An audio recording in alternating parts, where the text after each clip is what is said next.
Hey, Christ the King, Pastor Grant here, and I want you to know something. I've been praying specifically over you and your family over the theme of peace, especially over the last couple of weeks. You know, it seems like in this crazy time in our world and in our country, with the election going on, it seems like we are so much more focused on chaos and disunity and pain than we are on this beautiful gift that God has for us called peace. I mean, think about one of the most beautiful names of Jesus, the Prince of Peace. So here's what we're going to do. And the cool thing is we're going to do it together. At all of our weekend services this weekend, we're going to make available for you a peace devotional.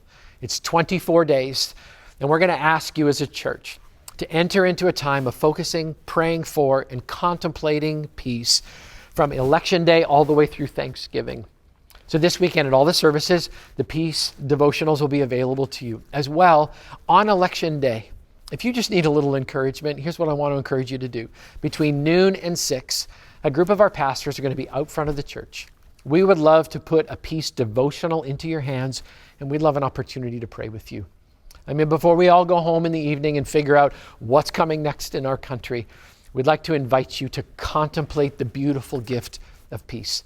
We're also going to have a downloadable version for those of you that would like to just download it and print it off and walk alongside of us. But this is what I know. Together as a church and as a family, we need the peace of God right now. So I'd like to invite you to take 24 days from Election Day through Thanksgiving and focus fully and completely on the beautiful gift of peace. I'd also like to tell you one more thing, which is this weekend we're going to start a brand new series called Surrounded.